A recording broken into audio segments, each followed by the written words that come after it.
ये लड़का पैदा हुआ था एक सुपर रेयर हिडन स्किल के साथ, मिरर वर्ल्ड रिवर्सल, एक ऐसी शक्ति जो तकदीर को भी पलट सकती थी। इस स्किल की सबसे खास बात ये थी कि ये किसी भी बेकार दिखने वाली एबिलिटी को कुछ अविश्वसनीय बना देती थी। जैसे उसकी एक साधारण वाइन कंट्रोल स्किल जो मुश्किल से किसी दुश्मन को रोक पाती थी, उसने उसे बदल दिया क्योटिक थॉर्न्स में। अब ये स्किल दुश्मनों पर कांटे बरसाती थी और उन्हें कंफ्यूजन में डाल देती थी। कोई सोच भी नहीं सकता था कि एक बेकार सी एबिलिटी इतनी घातक बन जाएगी। लेकिन ये कहानी यहीं से नहीं शुरू होती। असली कहानी शुरू होती है तब जब हमारा एमसी पहले से ही एक लेजेंडरी वॉरियर था। उसने अनगिनत युद्ध लड़े, खून और आग के बीच अपनी किस्मत गढ़ी। उसके शरीर पर जख्म थे, पर उससे गहरे थे वो निशान जो विश्वासघात ने दिए। उसका सबसे बड़ा साथी उसका भाई समान दोस्त लुई, जिसने एक दिन उसे धोखा दिया। इस दुनिया में जहां अचानक डंजन्स प्रकट होने लगे थे, वहां से निकलने वाली रहस्यमयी शक्तियों को लोग क्लासेस कहते थे। इन डंजन्स को जीतने के लिए लोग पार्टियां बनाते थे,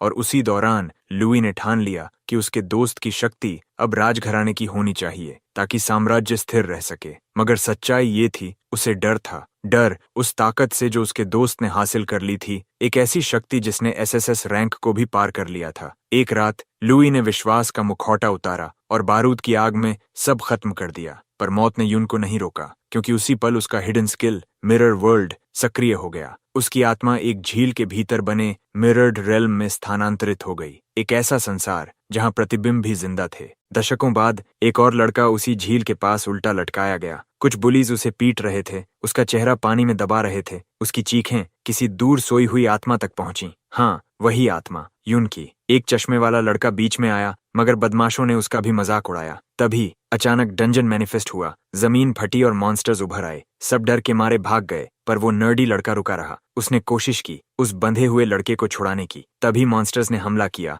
और झील का पानी सिहर उठा। पानी में डूबा वो लड़का अचानक जाग उठा। उसकी आंखें नीली चमक रही थीं। उसने गरजते हुए बोला, ग्लेशियल इम्पैक्ट। पर सिस्टम ने चेतावनी दी, target HP full, healing failed. वो हमला जो जीवन देने वाला था, किसी राक्षस को बचाने की कोशिश कर रहा था। चश्मे वाला लड़का चिल्लाया, तू क्या कर रहा है? वो तो मॉन्स्टर है। लेकिन उसी पल हमारे नायक ने महसूस किया, उसका चेतन यून के कमजोर शरीर में समा गया है। वो समझ गया कि मिरर वर्ल्ड ने उसे दूसरी जिंदगी दी है। वही झील, वही गहराई, वही पुकार जिसने उसे पुनर्जन्म दिया। अब उसके भीतर था सिर्फ एक ही भाव, बदला। कमजोर शरीर, टूटी हुई स्किल्स और सबकी नजर में एक बेकार चांटर, यही थी उसकी नई पहचान। मगर यून हार मानने वालों में से नहीं था। उसने तय किया कि वो मिरर वर्ल्ड स्किल का सच जानकर दुनिया को दिखाएगा कि हर कमजोरी में एक छिपी हुई ताकत होती है। वो सिस्टम से लड़ने लगा, skill activation denied, requirement not met, बार बार यही सुनता रहा। उसने गॉब्लिन पर कोशिश की, विफल। उसके हथियार पर प्रयास किया, फिर भी असफल।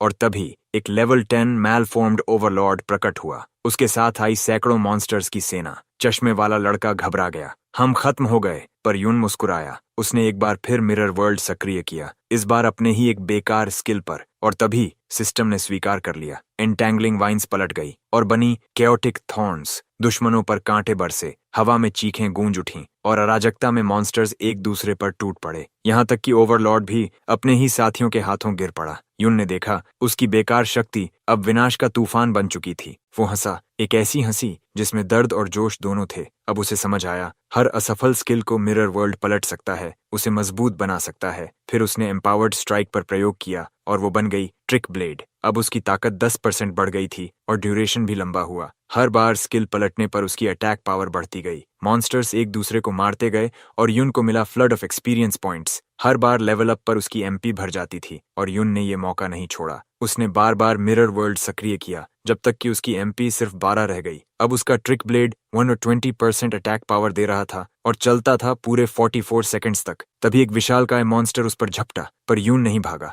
वो मुस्कुराया, अपनी तलवार उठाई और बोला, अब देख मिरर वर्ल्ड का असली कमाल। और एक ही वार में उसने उस दैत्य को 2 हिस्सों में चीर दिया। आखिरकार असली यून लौट आया था। Meanwhile the nerdy boy just stood there, speechless. सामने वही दृश्य था जो उसकी आंखों पर यकीन नहीं आने दे रहा था। उसकी ट्रिक ब्लेड स्किल अब 2.3 गुना ज्यादा ताकतवर हो चुकी थी। हर स्विंग हवा को चीरता, हर वार जमीन को हिला देता। तभी जमीन कांप उठी और नीचे से उठा एक विशालकाय डंजन लॉर्ड, लेवल 21 का राक्षस। पर यून ने पीछे हटने से इनकार किया। उसने केओटिक थॉर्न्स छोड़ी, पर लॉर्ड उस स्किल से पूरी तरह इम्यून था। उसने अपने विशाल पंजों से पलटवार किया, हवा तक चिल्ला उठी, पर उसी पल चश्मे वाला नर्डी लड़का शाओजी बहादुरी दिखाते हुए आगे आया और ढाल उठा ली। यून की आंखें चौड़ी रह गईं। ये दृश्य उसे उसके अतीत के साथी की याद दिला गया, जो हमेशा उसकी रक्षा करता था। लेकिन ढाल ज्यादा देर नहीं टिक सकी और श्याओ हवा में उछलता हुआ दूर जा गिरा। यून ने तुरंत उसकी तरफ दौड़ लगाई, उसे हील किया और कहा, पोशन ले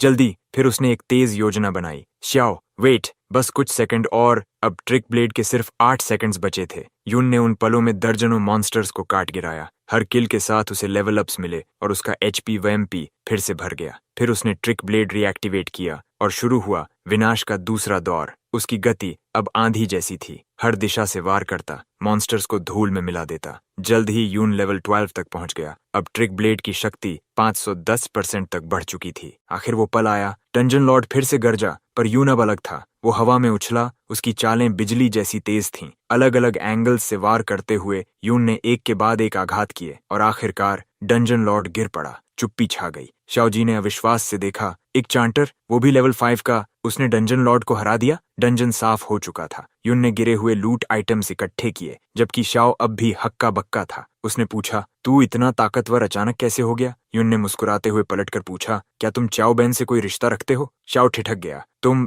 मेरे परदादा बेन का नाम कैसे जानते हो? यून की आंखों में सदमे की झिलमिलाहट आई। तो तुम बेन के पोते हो। लेकिन उसके मन में सवालों का तूफान उठा, क्योंकि उसकी यादों में लुई ने उसके सभी साथियों को खत्म कर दिया था। उसने बात को आगे बढ़ाने की कोशिश की, मगर शाओजी झुंझलाकर बोला, अगर तुम अपने सच नहीं बताओगे तो मैं भी नहीं बताऊंगा। फिर थोड़ा रुककर उसने पूछा, तुमने अपनी ताकत अब तक क्यों छिपाई थी? और बिना जवाब सुने बात मोड़ दी, चलो वापस स्कूल चलते हैं, कल मेमोरियल हॉल में विजिट है। ह्यून ने हल्की मुस्कान दी, लेकिन अंदर से सतर्क था। मेमोरियल हॉल का जिक्र सुनते ही उसके मन में कौतूहल उठा। शायद वहां मुझे पता चलेगा कि मेरे मरने के बाद दुनिया में क्या हुआ। अगले दिन वो दोनों रेल बस में सवार हुए। यून खिड़की से बाहर देख रहा था। अब की दुनिया अलग थी। ट्रांसपोर्ट तक डंजन डिराइव्ड प्रोडक्ट से चल रहे थे। हर चीज, हर डिवाइस किसी न किसी डंजन से जुड़ी हुई थी। वो बुदबुदाया, वो चीजें जो कभी सिर्फ मौत के इलाकों में मिलती थीं, अब रोजमर्रा की जिंदगी का हिस्सा बन गई हैं। जिज्ञासा से उसने अपनी काइमेरा बोन रिंग निकाली और याद आया, पुराने समय में डंजन खत्म होते ही सारी चीजें गायब हो जाती थीं।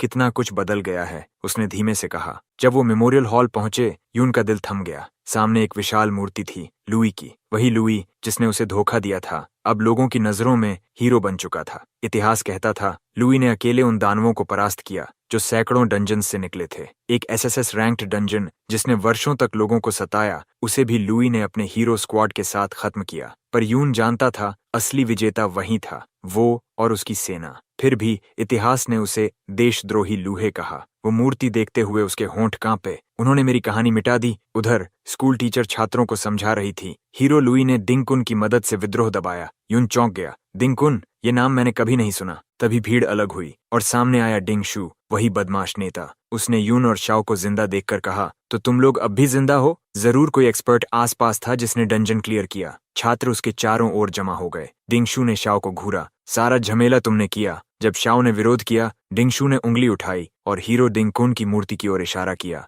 वहां उसके पांवों के नीचे एक और मूर्ति थी, शाओएन उर्फ बेन, जिसे कुचला दिखाया गया था। दिंगशू ने गुस्से से चिल्लाया, तुम मेरे पूर्वज का अपमान कर रहे हो। बाकी छात्र फुसफुसाने लगे, वो तो उसी गद्दार वंश का है। टीचर तुरंत आगे आईं, काफी हुआ शाओ, माफी मांगो। मत भूलो, हीरो के परिवार ने कभी तुम्हारे पूर्वजों की जान बख्शी थी। दिंगशू ने सबके सामने ताना मारा, कोई भी गद्दार की औलाद की मदद नहीं करेगा। उसकी आवाज में घृणा थी और बाकी छात्र बस चुपचाप सिर झुकाए खड़े थे। तभी वो यून की तरफ बढ़ा, लेकिन इससे पहले कि वो कुछ करता, हमारा नायक आगे बढ़ा और एक ही वार में उसे नीचे गिरा दिया। पूरा मेमोरियल हॉल सन्न रह गया। सबकी आंखें फैल गईं। एक लेवल 5 चांटर ने डिंगशू को गिरा दिया। फुसफुसाहटें शुरू हो गईं। क्या डिंगशू वाकई इतना कमजोर है? उसने तो हीरो परिवार का अपमान कर दिया। क्रोध में जलते हुए डिंगशू ने यून को पंचिंग बैग कहा और अपने साथियों को इशारा किया, सब मिलकर इस ढोंगी को खत्म करो। लेकिन यून की आंखों में ठंडा आत्मविश्वास था। एक एक करके वो सबको गिरा देता है, हर पंच सटीक, हर वार नियंत्रित। कुछ सेकंड में ही पूरा गिरोह जमीन पर पड़ा था, डिंगशू सहित। सबकी सांसें थम गईं।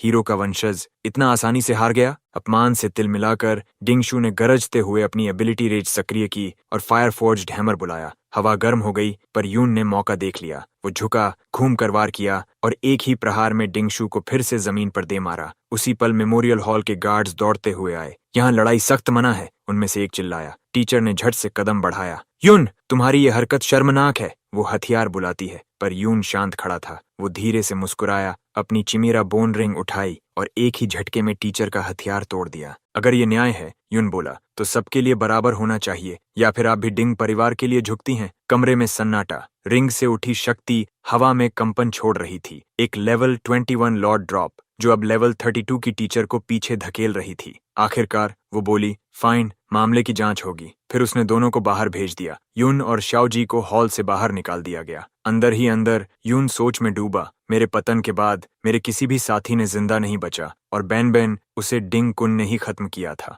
बाहर आते ही उसने शाओ से पूछा, बताओ, ये डिंग कुन असल में कौन था? शाओ ने जवाब दिया, कहते हैं डिंग कुन ने ही उस गद्दार यून की साजिश पकड़ी थी। वही सेना लेकर एसएसएस डंजन तक पहुंचा और विद्रोह खत्म किया। यून की मुट्ठियां कस गईं। उसे याद था उस डंजन में उसके सैनिकों पर घात लगाकर हमला किया गया था, तो यही कहानी बना डाली गई, उसने सोचा। शाओ आगे बोला, किंग ने बाद में डिंग कुन को सम्मानित किया। कहा जाता है वो विंटरलैंड कैटेक्लिज्म को रोकने वाला नायक था। यून की आंखें ठंडी हो गईं। वो झूठ है, वो संकट मैंने खत्म किया था, उसने नहीं। पर सबसे ज्यादा दर्द तब हुआ जब स्याओ ने कहा, डिंग कुन की तलवार थी फ्लोइंग क्लाउड सोर्ड, वही जिससे उसने खलनायक यून का सिर काटा था। वो सुनकर यून की सांस भारी हो गई। उसकी नजर में आग जल उठी। उसने मेरी जीतें, मेरी तलवार, मेरा नाम सब चुरा लिया। वो बुदबुदाया, अब डिंग कुन खुद गिरेगा मेरे हाथों। रात ढल रही थी जब दोनों डिंग परिवार के कॉम्पाउंड पहुंचे। चारों ओर गश्त लगाते गार्ड्स, हर कोने में सिक्योरिटी। लेकिन जैसे ही उन्होंने यून और शाओ को देखा, उन्होंने बस एक नजर डाली और आगे बढ़ गए। शाओ घबराया, यून, हमें लौट जाना चाहिए, यहाँ बहुत सारे गार्ड्स हैं। यून ने सिर हिलाया। डिंग कुन ज्यादातर समय हाई लेवल डंजन में रहता है, बाहर मुश्किल से आता है, और अंदर जाने के लिए स्पेशल डंजन पास चाहिए। वो सोच में डूब गया। डिंग परिवार के पास जरूर ऐसा पास होगा, शाओ ने धीरे से बताया। उनके मैंशन के अंदर खुद का प्राइवेट डंजन है। अमीर लोग अब लो लेवल डंजन्स खरीद बेच सकते हैं। डिंगशू भी यही मॉन्स्टर्स को मारकर लेवल बढ़ाता है, जबकि बाकी स्टूडेंट्स बस स्कूल वाले डंजन्स तक सीमित हैं। यून ने हल्की मुस्कान दी, तो यही असली फर्क है, शाओ ने कहा। सामान्य विद्यार्थी लेवल 15-20 तक ही पहुंच पाते हैं। जो डंजन जॉब्स में जाते हैं वो शायद 30 तक। डिंग परिवार के गार्ड्स लेवल 30 हैं और उसके ऊपर वाले सब सेना या गिल्ड में। यून ने दूर गेट की तरफ देखा, तो अगर मुझे किसी डंजन में घुसना है, मुझे उनका पास चाहिए। शाओ फिर बोला, कृपया चलो यहाँ से निकल चलते हैं। लेकिन यून की आंखों में अब सिर्फ एक नाम चमक रहा था, डिंग कुन एंड लुई। वो धीमे स्वर में बोला, मैं भागने नहीं आया, मैं हिसाब बराबर करने आया हूँ। यून ने चारों ओर नजर डाली। डिंग परिवार के गार्ड्स हर जगह तो थे, मगर उनका ध्यान बटा हुआ था। कुछ बातें कर रहे थे, कुछ आधे सोए जैसे लग रहे थे। बिना हिचकिचाए वो दीवार पर चढ़ा और पलटकर भीतर कूद गया। जमीन पर उतरते ही फुसफुसाया, इतना आसान। पीछे से शाओजी रुका, डर से कांपता हुआ बोला, क्या हमें सच में अंदर जाना चाहिए? यून ने उसकी बांह पकड़ी, आंखों में गंभीरता थी। अगर सच में अपनी जिंदगी बदलनी है तो डर छोड़ो, या तो मौका पकड़ो या हमेशा पछताओ। कुछ पल की चुप्पी के बाद शाओ ने गहरी सांस ली। मैं तैयार हूँ, यून मुस्कुराया। तो चलो, अब पीछे मुड़ना नहीं। दोनों ने साथ छलांग लगाई और डिंग परिवार के प्राइवेट डंजन के प्रवेश द्वार तक पहुंच गए। अंदर कदम रखते ही हवा भारी हो गई। वहां के मॉन्स्टर्स लेवल 6 से 8 के बीच थे। पिछली बार से ज्यादा मजबूत, लेकिन संख्या कम थी। यून ने कहा, चाओ, इस बार तू आगे रहेगा। मैं? चाओ हिचकिचाया। अगर मैं मर गया तो मैं तुझे बचाऊंगा, यून बोला, लेकिन कोशिश तो तू करेगा। मॉन्स्टर्स झुंड बनाकर उन पर टूट पड़े। चाओ ने कांपते हुए ढाल उठाई। पहले तो पीछे खिसक गया, मगर यून की आवाज गूंजी, ढाल मत दिखा, इरादा दिखा। और तभी शाओ ने कदम आगे बढ़ाया, मॉन्स्टर पर चार्ज किया। उसके वार थोड़े बेतरतीब थे, मगर इरादे सच्चे थे। कुछ ही देर में वो पहला मॉन्स्टर गिर पड़ा। यून ने मुस्कुराकर कहा,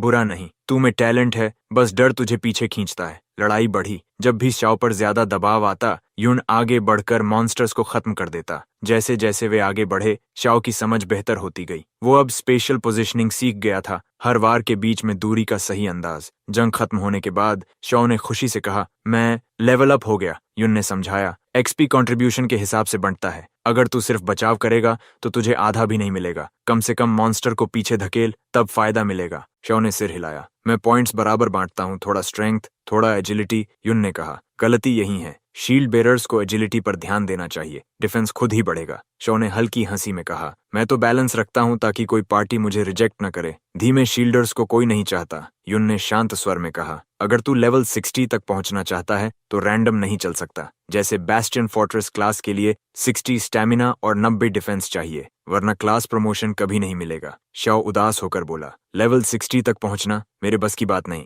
युन ने कंधे पर हाथ रखा, मुझ पर भरोसा कर, तू एस रैंक से भी ऊपर जाएगा। लड़ते लड़ते युन ने महसूस किया उसका मिरर वर्ल्ड स्किल अब खुद एक्सपी गेन कर रहा है। सिस्टम ने सूचना दी, स्किल प्रोग्रेस 70%। वो मुस्कुराया, तो अब ये भी इवॉल्व हो सकता है। उन्होंने डंजन में और गहराई तक सफर जारी रखा। युन की ट्रिक ब्लेड की ड्यूरेशन खत्म हो चुकी थी, फिर भी उसने आखिरी मॉन्स्टर गिरा दिया। सांसें भारी थीं, शरीर थका हुआ। ये शरीर लंबे युद्ध के लिए नहीं बना, उसने सोचा। लेकिन लेवल 17 पहुंचते ही उसे नए एट्रीब्यूट पॉइंट्स और मिरर वर्ल्ड के लिए अनुभव दोनों मिले। अचानक युन ने कदम रोके। दूर से कुछ गार्ड्स की आवाजें आ रही थीं। वो झट से ऊपर कूदा, ऊंचे प्लेटफॉर्म पर छिप गया। शाओ ने फुसफुसाकर कहा, अब वापस चलें, बस कुछ मॉन्स्टर्स बचे हैं। युन ने सिर हिलाया। ठीक है, ट्रिक ब्लेड की ड्यूरेशन, गार्ड्स की मूवमेंट, सब एक साथ संभालना रिस्क है। उसने मन ही मन नोट किया, हर रिवर्स्ड स्किल बैटल में यूजफुल नहीं होती। मिरर वर्ल्ड को लेवल 2 बनाने के लिए अभी 30% एक्सपी बाकी है। अगर डंजन लॉर्ड को हरा दूं तो शायद हो जाए। दोनों धीरे धीरे डंजन की ओर अंदर बढ़े। वहां डंजन लॉर्ड नजर आया, मगर वो जंजीरों में बंधा हुआ था।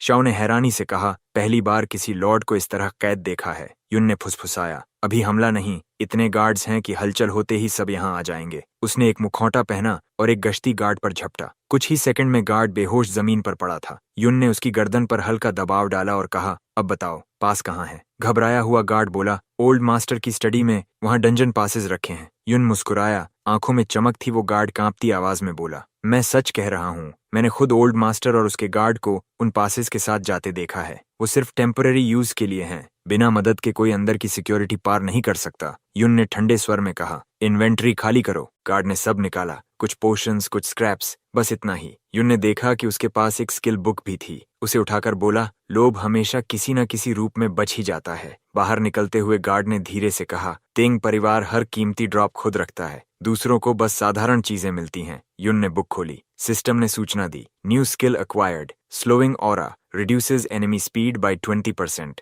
वो मुस्कुराया, कभी कभी कचरे में भी सोना छिपा होता है। दोनों अब हवेली के इनर रेजिडेंस के किनारे पर पहुंच चुके थे। यहाँ गार्ड्स की जरूरत नहीं थी, क्योंकि भीतर मौजूद हर व्यक्ति लेवल 30 से ऊपर था, डिंगशु को छोड़कर, जो सबसे कमजोर माना जाता था। गार्ड थक कर गिर पड़ा और युन ने तय किया कि अब वो अकेला आगे जाएगा। वो दोबारा डंजन में लौटा। अब उसका लक्ष्य था परिवार के हेड को बाहर निकालना। वहां उसने देखा, डंजन लॉर्ड अब भी जंजीरों से बंधा था। उसे इन हाई लेवल चेन्स से बांधा गया था ताकि डंजन की स्टेबिलिटी बनी रहे। एक अकेला गार्ड उस तंत्र की निगरानी कर रहा था। युन ने छाया से छलांग लगाई, एक बार, और गार्ड बेहोश। सिस्टम की गूंज, item obtained, level 60 combat chains. वो फुसफुसाया, यही चाहिए था। लॉर्ड की जंजीरें टूटी, उसकी दहाड़ पूरे डंजन में गूंज उठी। जमीन कांपी और अराजकता फैल गई। बाहर डिंग परिवार का हेड तुरंत गार्ड्स को भेजने लगा। डंजन में गड़बड़ है, युन ने भीतर से मुस्कुराते हुए कहा, बस यही डिस्ट्रैक्शन चाहिए था। अब इनर रेजिडेंस में घुसना आसान हो गया था। उसी समय हवेली के गेट पर एक गाड़ी रुकी। दूसरा प्रमुख, डिंग हाओ, बाहर निकला। उसके साथ डिंग शू था। वो अगले वाहन तक गया, दरवाजा खोला, वेलकम मिस युन शाह। सामने एक सुंदर स्त्री उतरी, उसके साथ उसकी सहायक। डिंग हाओ ने शालीनता से सिर झुकाया और अगले ही पल उसने पास खड़े गार्ड को लात मार दी। अगली बार देर मत करना। फिर वह अपने मेहमानों को भीतर ले गया। दूर से शाओजी ये सब देख रहा था, आंखों में झटका और डर दोनों। कुछ ही देर बाद यून उसके पास पहुंचा। डंजन लॉर्ड लेवल 30 का है, उसे जिंदा पकड़ना आसान नहीं। ये हंगामा जानबूझकर करवाया गया है ताकि परिवार का हेड व्यस्त रहे। शाओ ने चौंक कर कहा, जो गार्ड अभी लात खाकर गिरा वो मेरा अंकल है। यून के चेहरे पर गहराई उतर आई। मेरे परिवार का तो अंत हो गया था, उसने कहा। कम से कम तुम लोगों को जिंदा रहने की बेइज्जती तो मिली। शाओ की आंखें नम थीं। हम चाओ परिवार को डिंग कुन ने गुलाम बना दिया था। मेरे पिता ने विरोध किया तो वो पागल हो गए और मेरे अंकल को नौकर बना दिया गया। तब से हम बस जीने की कोशिश करते हैं। यून ने कठोर स्वर में कहा, अगर डरते रहोगे तो हमेशा वही रहोगे जो वो बनाना चाहते हैं। शाओ ने कांपते हुए कहा, पर अंदर डिंगशू का पिता है,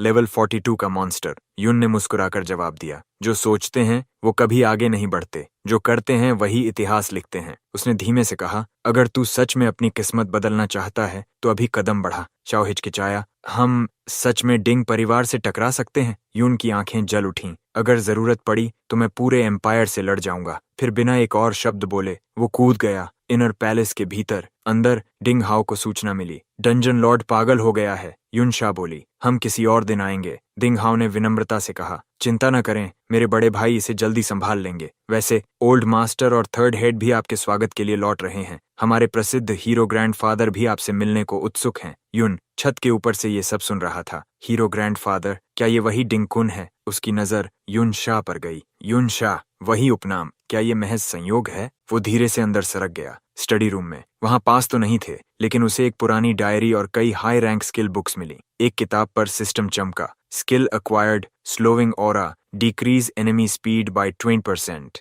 वो बोला, धीमी चाल में भी जीत होती है, बस सही वक्त चाहिए। बाहर शाओजी ने देखा कि गार्ड्स अब इनर रेजिडेंस के चारों ओर फैल चुके थे। उसका दिल तेज धड़क रहा था। अगर युन पकड़ा गया तो वो भागने ही वाला था, पर अचानक उसे अपने पिता की छवि याद आई। टूटी हुई, थकी हुई, अपमान में झुकी, और उसी पल उसने हिम्मत जुटाई। हे, इधर देखो, वो चिल्लाया। गार्ड्स उसकी तरफ मुड़े, हड़बड़ाहट मच गई, और उस मौके का फायदा उठाते हुए यून ने खिड़की से छलांग लगाई। हवा में घूमता हुआ उतरा। उसने नीचे शॉ को देखा, मुस्कुराया। तू आखिरकार डर से जीत गया। अब ये दोनों, एक गद्दार का पुनर्जन्म और एक गुलाम का बेटा, एक साथ डिंग परिवार के साम्राज्य में आग लगाने वाले थे। युन की आवाज पूरे महल में गूंज उठी। सुन लो सब, मेरे पास हैं लेवल 60 कॉम्बैट चेन्स और स्किल बुक्स। उसकी चीख इतनी ऊंची थी कि पूरे डिंग परिवार में हलचल मच गई। फिर उसने अपनी आंखें बंद कीं और फुसफुसाया, मिरर वर्ल्ड रिवर्स। तुरंत उसकी स्लोइंग ऑरा उलटकर एक्सेलरेटिंग ऑरा बन गई। हवा उसके चारों ओर घूमने लगी। उसके कदमों में आग सी गति भर गई।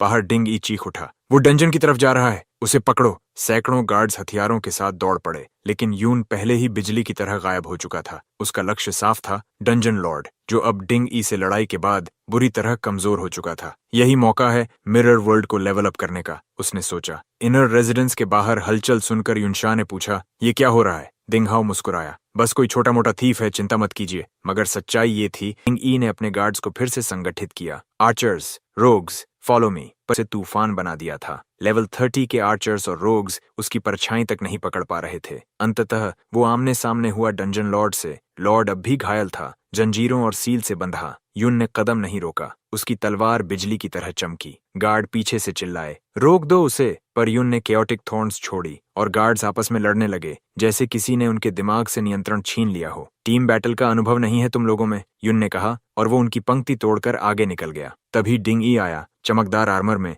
हाथ में भारी बैटल एक्स लिए। काफी खेल लिया, वो गरजा, अब खत्म। युन शांत था। उसने अपने चेन्स हवा में लहराए। Highly combat chains activate. वो उनकी पूरी शक्ति इस्तेमाल नहीं कर सकता था, लेकिन लेवल 60 की रेलिक फिर भी भयानक थी। उसने उन चेन्स से डंजन लॉर्ड का सील तोड़ा और एक ही क्षण में कई दिशाओं से हमला बोला। लॉर्ड ने दहाड़ मारी और जमीन हिल गई। आखिरी वार के साथ सब शांत हो गया। सिस्टम गूंज उठा, dungeon Lord eliminated, level up 20, mirror world skill level increased. लेकिन तभी डिंगी और उसके गार्ड्स चारों तरफ से घेरने लगे। अब भागने की जगह नहीं बची। डिंगी गरजा। यून मुस्कुराया, शायद तुम्हें मिरर से डर नहीं लगता, और अचानक वो गायब हो गया। डिंग ई के चेहरे पर अविश्वास था। कहाँ गया वो? वो चीखा, सर्च द डंजन। उधर यून ने आंखें खोलीं और पाया खुद को एक नई जगह पर। हर चीज उलटी थी, मिरर वर्ल्ड के अंदर। तो यही असली दुनिया है, मेरी दुनिया, वो फुसफुसाया। सिस्टम ने सूचित किया, टाइम लिमिट 30 मिनट्स। वो इधर उधर देखने लगा, सब कुछ परावर्तित मगर सजीव। शुरू में लगा ये सब भ्रम है, पर जब उसने जमीन पर पड़ा एक मिरर शार्ड उठाया तो सिस्टम ने कहा, item can be extracted to real world. Yoon की आंखों में चमक आ गई। तो अब मैं मिरर वर्ल्ड से चीजें बाहर ले जा सकता हूँ। उसने अपनी स्किल लिस्ट खोली। वहां अब हर स्किल का उल्टा रूप दिख रहा था। कुछ स्किल्स अभी लॉक थीं, लेकिन उनकी शक्ति स्पष्ट थी। वो बोला, अब मुझे तय करना होगा कि कौन सी कॉम्बिनेशन मेरी अगली क्लास तय करेगी। तभी हवा में तैरते स्पिरिट्स उसकी ओर बढ़े। कुछ ही क्षणों में वो अनडेड क्रीचर्स में बदल गए। यून ने तलवार उठाई, आओ फिर। कुछ ही वारों में एक अनडेड गिर पड़ा। सिस्टम ने कहा, कॉन्ट्रैक्ट अवेलेबल। वो चौंक गया, मतलब मैं इसे असली दुनिया में ले जा सकता हूँ, जैसे वो शार्ड्स। उसके होंठों पर हल्की मुस्कान थी। मिरर वर्ल्ड अब मेरी सेना बन जाएगी। बाहर रियल वर्ल्ड में डंजन गायब हो चुका था। डिंग ई और उसके गार्ड्स निराश खड़े थे। शायद उसने रोग की स्टेल्थ स्किल इस्तेमाल की, एक ने कहा। दूसरा बोला, नहीं, वो कुछ और था। डिंग ई दहाड़ा, निकम्मो, उसे भागने दिया। और तभी यून उनके पीछे प्रकट हुआ। टाइमर खत्म होते ही वो मिरर वर्ल्ड से लौट आया। अब खेल शुरू होता है, उसने कहा। उसने हाथ उठाया और उसके पीछे 20 अनडेड क्रीचर्स उभर आए। सबके चेहरे पर दहशत फैल गई। उनकी लेवल सिर्फ 20 है, एक गार्ड चिल्लाया। डिंगी बोला, पकड़ो उसे, पर यून पहले ही गायब हो चुका था। हवा में बस उसकी हंसी गूंज रही थी। बाहर निकलते हुए उसने देखा, अनडेड्स अभी कमजोर हैं, लेकिन कॉन्ट्रैक्ट्स सफल रहे। मिरर वर्ल्ड की सीमा 200 मीटर तक है। उसने हल्का सिर हिलाया, अगली बार और गहराई में जाऊंगा। तभी उसने देखा शाओजी एक गार्ड के कब्जे में। वो बिना सोचे दौड़ा, एक स्विफ्ट किक से गार्ड को गिराया और शाओ को खींच लिया। यून ने गहरी सांस ली। Mission complete. अब सब कुछ नियंत्रण में था। उसने आखिरी बार पीछे देखा। डिंग परिवार के गार्ड्स अब भी उन अनडेड क्रीचर्स से जूझ रहे थे जिन्हें उसने छोड़ा था। उन्हें हराना आसान था, पर हर बार जब वो एक को गिराते, वो दोबारा जिंदा होकर उठ जाता। लड़ाई अंतहीन लग रही थी, जब तक कि एक नई शक्ति वहां नहीं पहुंची। तीसरा प्रमुख डिंगा अपनी चमकती तलवार के साथ पहुंचा। उसने चारों ओर एक नजर डाली और बस एक वार में सारे अनडेड धूल बनकर बिखर गए। ये समनिंग क्रीचर्स एमपी खाती हैं, उसने ठंडे स्वर में कहा। थोड़ी देर में ये अपने आप मिट जाएंगे। उसके आने से पूरा महल फिर से शांत हो गया, पर अंदर रेजिडेंस में डिंग हाउ झुका हुआ था, ओल्ड मास्टर के सामने। वो इंट्रूडर भाग गया मास्टर, उसने सिर झुकाकर कहा। खिड़की से कूदा, गार्ड्स पहचान नहीं पाए। ओल्ड मास्टर की मुट्ठियां कांप उठीं। हम तो ये तक नहीं जानते कि वो दिखता कैसा था। डिंग हाउ ने माहौल हल्का करने की कोशिश की, लेकिन युनशा ने कहा है कि वो हीरोज डंजन का दौरा करेंगी। ये अच्छी खबर है। मास्टर ने गुस्से में मेज पर मुक्का मारा। पहले उस इंट्रूडर को ढूंढो और देखो क्या उसने कुछ चुराया भी है। दूसरी ओर हमारे नायक यून शांत मुस्कुराते हुए बोला, पास मेरे पास है। अब बस किसी ऐसे व्यक्ति की जरूरत है जो मुझे हीरोज डंजन तक ले जा सके। वो अब डिंग शू के पुराने घर में था। लेवल 20 पहुंच चुका था, पर उसकी चाइमेरा बोन रिंग अब लगभग टूट चुकी थी। उसने अपनी लूट गिनी, 10 स्किल बुक्स, ज्यादातर support chants, battle song chant. उसने बुक खोली। इसे उलटूं तो बनेगा shield song chant. Mirror world अब लेवल 2 पर था और उसकी अनडेड समन्स ने उसकी कॉम्बैट पावर में जबरदस्त उछाल दिया था। लेकिन यून जानता था ये काफी नहीं है। अगर मुझे हीरो डिंग कुन से टकराना है तो मुझे लेवल 50 चाहिए और एक एस रैंक अनडेड कॉन्ट्रैक्ट। उसने धीरे से कहा। वो दिन दूर नहीं। शाओजी ने घबराकर कहा, डिंग परिवार ने हमारे चेहरे नहीं देखे, है ना? यून ने सिर हिलाया। नहीं, हम सुरक्षित हैं। फिर उसने पूछा, क्या तुम्हें किसी ऐसे डंजन का पता है जहां किसी शक्तिशाली व्यक्ति की मौत हुई हो? शाओ ने सोचा, फिर हिचकिचाया। स्कूल वाला डंजन, लेकिन वहां चोरी छिपे जाना आसान नहीं। यून ने मुस्कुराकर कहा, मुझे अपने रास्ते पता है। कुछ देर बाद वो अपने स्कूल टीचर के प्राइवेट रेजिडेंस पहुंचा। 2 स्किल बुक्स रखी और बोला, एक छोटी सी मदद चाहिए। टीचर ने मुस्कुराकर कहा, मैं कुछ कर नहीं सकता, लेकिन हाल ही में डंजन सिर्फ ग्रेजुएटिंग स्टूडेंट्स के लिए खुला है। अगर किसी टीचर की रिकमेंडेशन हो तो प्रवेश मिल जाता है। यून ने सिर झुकाकर कहा, तो बस यही चाहिए था। और कुछ देर बाद वो खड़ा था स्कूल डंजन गेट के सामने, जहां दर्जनों छात्र अपने अपने पार्टीज बना रहे थे, लेवलिंग की योजना बनाते हुए। यून ने चारों ओर नजर डाली। हवा में कुछ अजीब था। फुसफुसाहटें सुनी। सुना है ये वैलियंट डंजन हीरो ने स्कूल को गिफ्ट किया था। श्याओ ने धीरे से कहा, यही वो जगह है जहां हीरो ने गद्दार श्याओएन को मारा था। यून के चेहरे पर सन्नाटा उतर आया। तो ये वही जगह है, उसने बुदबुदाया, जहां उन्होंने मेरी कहानी मिटाई थी। टीचर ने सबको चेताया, डंजन लेवल 20-40 है, सावधानी से चलना। सी, तुम सबको लीड करोगे और यून, शाओ, तुम दोनों पीछे रहोगे। सी ने नाक सिकोड़ते हुए कहा, ग्रेट, अब ये लो लेवल्स भी मेरे साथ हैं। अंदर प्रवेश करते ही सी ने युनशा और यूनियन को देखा। वाह, तुम दोनों तो कमाल लग रही हो, चाहो तो मेरे साथ चल सकती हो। उसकी टीम का साथी बोला, तुम्हारी औकात देखी है। वो दोनों लेवल 30+ हैं। तभी युनशा और यूनियन सीधे यून की तरफ बढ़ी। वो चौंक गया। वो वही है, डिंग फैमिली एस्टेट की गेस्ट। युनशा मुस्कुराई, तुम्हारी आवाज याद है मुझे, मेमोरियल हॉल में सुनी थी। वो थोड़ा झुकी और फुसफुसाई, मैंने तुम्हें कल पहचाना था, डिंग रेजिडेंस में। यून की आंखें फैल गईं। इतनी जल्दी पहचान लिया? वो शांत हंसी के साथ बोली, कुछ निशान शब्दों से ज्यादा बोलते हैं। फिर वो और यूनियन आगे बढ़ गईं। यून वहीं खड़ा रहा, सोच में डूबा। तो डिंगशू ने भी शायद हमारी आवाज पहचान ली होगी। वो अंदर से सतर्क हुआ, मुझे उन पर एहसान चुकाना होगा। उन्होंने मेरा सच छिपाया। उसने धीरे से यूनशा की ओर देखा। ये डंजन कुछ ठीक नहीं लगता, सावधान रहना।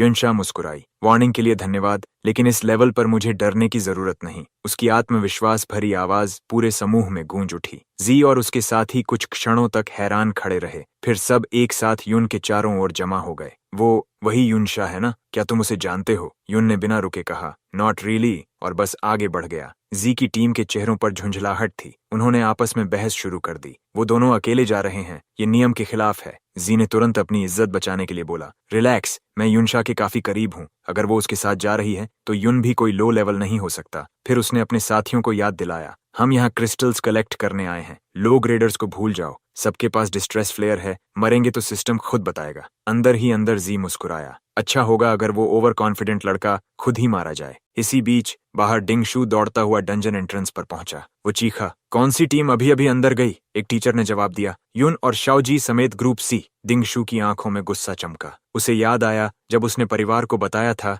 कि वही दोनों इंट्रूडर्स थे, पर उसके एल्डर्स ने उसकी बात हंसी में उड़ा दी थी। तू अभी भी मेमोरियल हॉल की हार नहीं भूला? परिवार के हेड ने कहा था। स्टूडेंट्स इतने गार्ड से कैसे बच सकते हैं? तीसरे हेड ने सबूत मांगा और ओल्ड मास्टर ने तो उसे सीधा दरवाजा दिखा दिया। अब डिंग शू ठान चुका था, इस बार मैं सबको साबित कर दूंगा। उसने एक टीचर की कॉलर पकड़ ली। मुझे अंदर जाने दो, नहीं तो मैं खुद रास्ता बना लूंगा। उधर डंजन के भीतर यून अपनी तलवार से एक मॉन्स्टर को चीरते हुए बोला, चायो, शील्ड अप। एक भयंकर हमला उसकी ओर बढ़ा, पर चौ जी ने तुरंत कई एनर्जी शील्ड समन किए, चारों तरफ से यून को ढक लिया। तू कर सकता है, वो चिल्लाया, और उसी पल उसकी सपोर्ट चांट ने यून के स्टैट्स को बढ़ा दिया। इस बूस्ट की मदद से यून ने मॉन्स्टर को गिरा दिया। सिस्टम गूंज उठा। लेवल अप यून 13, चौवो 11। यून ने हंसते हुए कहा, तेरे स्किल्स डिंग परिवार की किताबों से हैं, अच्छा इस्तेमाल किया। अब दोनों और गहराई में बढ़े। यून को याद आया एक दुर्लभ प्राणी का नाम, ऑब्सिडियन बीस्ट। अगर मैंने उसे हराया तो मुझे ग्रेविटेशनल पुल स्किल मिलेगी, उसने सोचा, जो मेरी रिवर्स्ड लिस्ट में पहले से लॉक्ड है। उनकी यात्रा उन्हें ले आई क्रिस्टल पिलर कैनियन तक, जहां चारों तरफ चमकते हुए पत्थर के जानवर थे, रेडिएंट स्टोन बीस्ट्स। यून ने देखा, ये अपनी जगह से 1 किलोमीटर दूर हैं, ये वॉन्डरिंग टाइप हैं। वो बोला, इनसे भिड़ना सुसाइड समझा जाता था, पर एक्सपी और लूट दोनों दोगुना मिलता है। यून ने परीक्षण के लिए हमला किया, पर उसकी तलवार से हुए जख्म तुरंत भर गए। सेल्फ हील एबिलिटी, उसने दांत भींचे। मॉन्स्टर के प्रहारों से शाओ की ढाल कांप उठी। एक बार यून को चीरता हुआ निकला, वो पीछे गिरा, खून बहता हुआ। रिट्रीट, यून चिल्लाया और अपनी अनडेड आर्मी समन की। साथ ही चोवो जी के हालिया लेवल अप से मिले डिफेंस बूस्ट का इस्तेमाल किया। काफी देर बाद दोनों पीछे हटकर एक निचले क्षेत्र में रीग्रुप हुए। वहां चोवो जी ने कहा, इस बार मुझे कोशिश करने दो। वो आगे बढ़ा, ढाल उठाई और एक मॉन्स्टर से भिड़ गया। यून ने देखा, अब तू सच में शील्ड बेरर बन रहा है। उसने सिखाया, वार जहां से आए वहीं से ढाल हिलाओ। प्रोटेक्शन सामने नहीं, फ्लो में होना चाहिए। पर एक बार चोवो चूक गया। मॉन्स्टर ने उसे धकेल दिया और वो एक क्रिस्टल से टकराया। यून ने बिजली की तरह झपट कर मॉन्स्टर को खत्म किया, फिर कहा, फॉलो अप स्ट्राइक्स मत भूल, हर मॉन्स्टर दूसरा वार जरूर करता है। फिर हल्की मुस्कान के साथ बोला, और हाँ, टीममेट के पीछे नजर रखना हमेशा। दोनों साथ लड़े, एक तालमेल में, एक लय में। घंटों की लड़ाई के बाद सिस्टम ने चमक दिखाई। यून लेवल 20, चौवो लेवल 15, और चौवो को मिला नया स्किल, शील्ड आर्मर। अब उसकी ढाल के चारों ओर एक ऊर्जा परत थी, जो हर वार को झेल सकती थी। यून ने गहरी सांस ली। अब हम तैयार हैं, वॉन्डरिंग मॉन्स्टर्स, अब बारी तुम्हारी है। ऊपर से टीचर्स दूर से सब देख रहे थे। ये क्रीचर्स नॉर्मल नहीं है, एक ने कहा। दूसरा बोला, किसी स्टूडेंट ने डिस्ट्रेस फ्लेयर छोड़ी है, हमें दखल देना होगा। तीसरा शिक्षक धीमे से बोला, पर अगर ये सच में वॉन्डरिंग टाइप हैं, तो ये स्टूडेंट्स बच नहीं पाएंगे। यून ने शांत स्वर में कहा, टीचर, अगर आप चाहें तो मैं और शाओजी इन वॉन्डरिंग टाइप्स पर नजर रख सकते हैं। शिक्षक चौंका, तुम? ये क्रीचर्स बेहद खतरनाक हैं। यून ने आत्मविश्वास से उत्तर दिया, डिस्ट्रेस सिग्नल इन्हीं से जुड़ा हो सकता है। सिर्फ 2 शिक्षक पर्याप्त नहीं होंगे, हमें आगे बढ़ने दीजिए, हम नजदीक से स्थिति संभाल सकते हैं। कुछ देर सोचकर शिक्षक ने हामी भरी, ठीक है, लेकिन ज्यादा पास मत जाना। यून के चेहरे पर मुस्कान थी, पास जाने की जरूरत नहीं, ये क्रीचर्स खुद मेरे पास आएंगे। अगले ही पल उसने और शाओजी ने एक वॉन्डरिंग मॉन्स्टर पर हमला किया। शाओ ने पीछे से सपोर्ट शील्ड डाला और यून ने मौका देखकर तलवार घुमाई। एक सटीक वार में क्रीचर टूटकर बिखर गया। धूल के बीच यून ने सांस ली, जीता, पर अब भी वो ताकत नहीं लौटी जो पिछले जन्म में थी। भले मिरर वर्ल्ड ने उसकी अटैक पावर बढ़ाई थी, लेकिन उसकी सपोर्ट क्लास की बेस ताकत अब भी सीमित थी। कुछ ही देर बाद एक और मॉन्स्टर गिरा और सिस्टम गूंजा, level up, new drop acquired, crystal long sword. उसने तलवार उठाई, उसकी धार नीली रोशनी छोड़ रही थी। कमजोर बेस अटैक अब नहीं रहेगा। यून मुस्कुराया, मगर उसकी नजर एक और चीज पर थी, ग्रेविटी पुल स्किल बुक अब भी नहीं मिला था। वो बुदबुदाया, ड्रॉप रेट बहुत कम है। तभी आकाश लाल चमक उठा, special grade distress signal, teacher squad. Yoon ने सिर उठाया, दूर आसमान में फ्लेयर जल रहा था। दूसरी ओर ली सुनहरे बालों वाला शिक्षक अपने छात्रों को ढाल के पीछे छिपाकर चिल्ला रहा था, फॉर्मेशन टाइट रखो, ये वॉन्डरर्स पीछे से घेर रहे हैं। गुफा के आसपास अफरा तफरी मच गई थी। दर्जनों विद्यार्थी और शिक्षक शील्ड्स के पीछे से लड़ाई देख रहे थे। यूनशा ने पूछा, क्या हुआ? एक शिक्षक ने कहा, डिस्ट्रेस सिग्नल इसी केव से आया, कुछ छात्र अंदर फंसे हैं, मैं और यूनियन मदद करेंगे। यूनशा बोली। उसने हाथ फैलाया, उसकी बफ और चमक उठी। पूरी टीम की शक्ति एक पल में दोगुनी हो गई। यूनियन ने अगला हमला किया और दोनों बहनों ने मिलकर एक वॉन्डरिंग मॉन्स्टर को पल में गिरा दिया। दूर से ये दृश्य यून देख रहा था। उन दोनों की स्किल्स, इक्विपमेंट सब इलीट लेवल का है। वो बुदबुदाया, हीरो दिंकुन का खून शायद ऐसे ही लड़ता है। फिर उसने श्याओ की ओर देखा, तू यहीं रह, मैं जांच कर आता हूँ कि अंदर क्या हो रहा है। वो मिरर वर्ल्ड में प्रवेश करता है और चौंक जाता है। मैं अब कभी भी अंदर जा सकता हूँ? पहले ऐसा नहीं हुआ था। डिंग परिवार की लड़ाई के बाद यह क्षमता बंद हो गई थी। अब वो समझ गया, मिरर वर्ल्ड ने एवोल्यूशन की है। अंदर उसने देखा, लोग यहाँ प्रतिबिंब के रूप में दिख रहे थे, लेकिन मॉन्स्टर्स नहीं। फिर एक मॉन्स्टर का शव देखा, सड़ा हुआ पर असली। मतलब मैं इस जगह पर शारीरिक रूप से मौजूद हूँ, उसने निष्कर्ष निकाला। वो केव के अंदर बढ़ा और सामने दिखे जी और उसकी टीम। यून की आंखों में शक चमका, तो ये वही हैं जिन्होंने वॉन्डरर्स को यहाँ खींचा। वो और गहराई में गया और अचानक चमकदार दीवारों के बीच कुछ अजीब देखा। वो था स्पेशल क्रिस्टल ओर, साधारण क्रिस्टल से कहीं ज्यादा चमकीला। ये तो एडवांस्ड गियर बनाने में इस्तेमाल होते हैं, गोल्ड से भी कीमती। उसने एक मिरर क्रिस्टल ओर उठाया और सिस्टम ने बताया, mirror travel point unlocked, can return to real world from any mirror surface. Yoon मुस्कुराया, अब मिरर वर्ल्ड मेरा पोर्टल बन गया है। उसने गुफा में आगे झांका, वहां सैकड़ों ओरेस दीवारों में जड़े थे। अगर कोई पूरा हॉल पाले, वो अरबपति बन जाएगा। यून बुदबुदाया। उधर वास्तविक दुनिया में यूनशा और यून यिन ने वॉन्डरर्स का रास्ता साफ करते हुए केव तक पहुंच बनाई। उन्होंने फंसे हुए समूह को चेताया, सतर्क रहो, बाहर निकलते वक्त और हमला हो सकता है। लेकिन जैसे ही वे रिग्रुप करने लगे, धरती कांप गई। नए वॉन्डरर्स दहाड़ते हुए केव को चारों ओर से घेर चुके थे। मिरर वर्ल्ड में यून ने अपनी तलवार पर नजर डाली। वो एक विशाल चमकते हुए क्रिस्टल कोर के सामने खड़ा था। ये तो, उसने चौंक कर कहा, डंजन की हर स्पेशल एसेंस का कंडेंस्ड रूप। सिस्टम ने सूचना दी, आइटम क्रिस्टल कोर, प्लस और 20% light electric damage resistance, plus माना स्टेमिना रीजन। यून की आंखें चमक उठीं। ये टॉप टियर गियर से भी दुर्लभ है, लेकिन उसका मन सतर्क हो गया। इतना बहुमूल्य आइटम, इसका मतलब पास में कोई बहुत खतरनाक मॉन्स्टर जरूर है। उसने फैसला किया, इस कोर को यहीं अब्सॉर्ब करता हूँ। पर सिस्टम ने चेतावनी दी, using this item will consume 10 minutes of mirror walk time. वो बोला, रिस्क वर्थ टेकिंग। और जैसे ही उसने कोर को एक्टिवेट किया, मिरर वर्ल्ड की नींव कांपने लगी। इधर रियल वर्ल्ड में आसमान फट पड़ा। एक मैसिव मॉन्स्टर केव के बाहर प्रकट हुआ। छात्रों में चीखें गूंज उठीं, वॉन्डरिंग टाइप लॉर्ड। कुछ लोग सोच रहे थे कि ये शायद डंजन का हिडन बॉस हो सकता है, और फिर वह सामने आया, द वॉन्डरिंग लॉर्ड। एक ऐसा रेयर हिडन बॉस जो डंजन लॉर्ड से भी ज्यादा खतरनाक था और वहां मौजूद किसी भी टीचर की क्षमता से बहुत आगे। सारे स्टूडेंट्स और टीचर्स अपने शील्ड्स के पीछे छिप गए, लेकिन डर की लहर फैल चुकी थी, क्योंकि आसपास के वॉन्डरिंग टाइप्स लगातार हमला कर रहे थे। यूनशॉ ने सबको शांत करने की कोशिश की, कहा कि अगर वे आगे वाले कैनियन से निकल जाएं तो शायद बच सकते हैं। वो एक बफ एक्टिवेट करती है और ले आगे बढ़कर ग्रुप को लीड करता है। शील्ड्स उठाए, मॉन्स्टर्स को रोकते हुए धीरे धीरे आगे बढ़ते हैं। लेकिन तभी वॉन्डरिंग लॉर्ड एक भयंकर बैटल क्राई, रैली छोड़ता है। गहराई से और भी वॉन्डरिंग मॉन्स्टर्स बुला लेता है। फिर वह एक पावरफुल बफ डालता है, जिससे उसके सारे मिनियंस और भी ज्यादा ताकतवर बन जाते हैं। लड़ाई अब नर्क बन चुकी थी।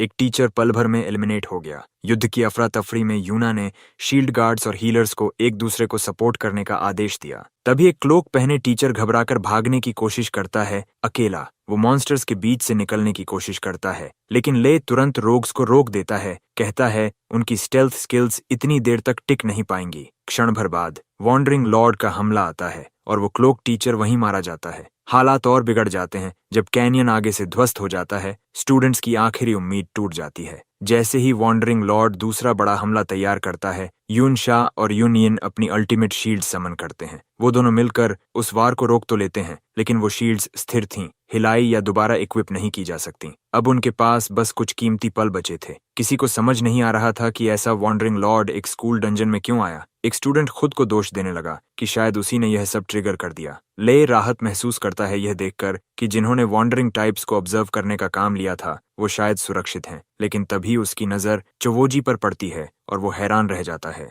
जैसे जैसे शील्ड्स टूटने लगती हैं, एक मॉन्स्टर ले पर वार करने ही वाला होता है। तभी शाओजी आगे आता है, अपनी शील्ड समन करता है और ले को बचा लेता है। फिर अगले वार को भी रोक देता है। आखिरकार सभी शील्ड्स, यहाँ तक कि चौवोजी की आर्मर भी टूट जाती है और मॉन्स्टर्स चारों तरफ से हमला बोल देते हैं। ठीक उसी क्षण जब सब खत्म लगता है, यून प्रकट होता है। वो पलक झपकते ही कई मॉन्स्टर्स को खत्म कर देता है। वो चाओजू की बहादुरी की तारीफ करता है और शांत स्वर में कहता है, अब यहाँ से मैं संभाल लूंगा। मिरर वर्ल्ड में रहते हुए यून को एहसास हुआ था कि ओरिजिनल क्रिस्टल कोर अब भी रियल वर्ल्ड में मौजूद है। इसका मतलब था, अगर वो दोनों वर्जन्स इकट्ठा करे तो उसकी गेंद दुगनी हो जाएगी। लेकिन हर क्रिस्टल निकालने में 10 मिनट्स का मिरर वॉक टाइम लगता। उसने सबसे कीमती कोर को प्राथमिकता दी, अब्जॉर्ब किया और अपनी स्टैट्स पावर अप कर लीं। तभी एक अजीब सा खतरे का एहसास हुआ। वो रिस्क नहीं लेना चाहता था, इसलिए तुरंत मिरर वर्ल्ड से वापस लौटा। उसे अब समझ आ गया था कि वो मिरर वर्ल्ड में फ्रीली एंटर और एग्जिट कर सकता है जब तक उसका मिरर वॉक टाइम खत्म नहीं हुआ।